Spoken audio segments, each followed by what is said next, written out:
चलिए हम आगे बढ़ते हैं। हमारे पास एक और सवाल है जो कि ईमेल से आया है। ये पूछा है निकिता ने दिल्ली से।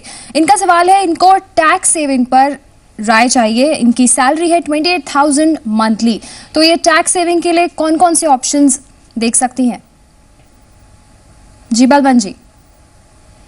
ऐसा है चारू, निकिता को जो टैक्स सेविंग के लिए इन्वेस्ट करना है तो वो डिपेंड करेगा कि उनका प्रोफाइल कितने, वो जो रिस्क प्रोफाइल कैसा है और उनके पास टाइम कितना है। अगर टाइम इनके पास लंबा है और रिस्क लेने की बिल्कुल तैयारी नहीं है तो ये पीपीएफ में पैसा डाल सकती है। और अगर उनका टाइम जो टेन्योर है, टाइम ओरिजिन 10 साल तक का है, तो ईएलएसएस में इन्वेस्ट कर सकती है। ईएलएसएस में जैसे 2 स्कीम में सजेस्ट करना चाहूँगा। एक तो आईसीआईसीआई प्रू का टैक्स प्लान है और एक फ्रैंकलिन टेम्पल्टन का टैक्स शील्ड है। इसके अलावा अगर इनका जैसे टेन्योर सिर्फ 5 साल का है या 5 साल के आसपास, 5 साल से थोड़ा ज़्यादा है, तो वो एनएससी में भी इन्वेस्ट कर सकती है जो 5 साल की उसकी टेन्योर रहती है और उसमें 8.5% का भी करंट रेट ऑफ इंटरेस्ट है।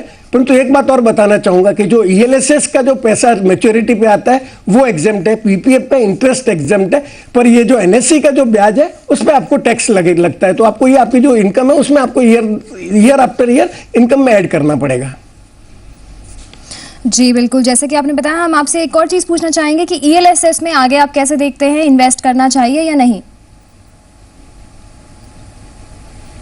नहीं, देखिए ऐसा है कि ये मैं जैसे बताया कि अगर टाइम आपका ओरिजिन अगर 10 साल तक है तो इक्विटी इन्वेस्टमेंट है वो सबसे बढ़िया है। और इक्विटी में इन्वेस्ट करने के लिए मेरा सुझाव रहेगा सभी व्यूअर्स के लिए कि आप लमसम इन्वेस्ट नहीं करें। आप सिर्फ के जरिए हर महीने आपको पूरे साल में जितना इन्वेस्ट करना है उसको 12 से डिवाइड करके हर महीने आप इन्वेस्ट करें। तो इससे क्या है, आपका तेजी होगी या मंदी होगी मार्केट में, आप हर एक मार्केट के लेवल पर इन्वेस्ट कर पा रही है तो उसका जो लॉ पे एवरेजिंग हो जाता है उसका बेनिफिट आपको मिल जाएगा।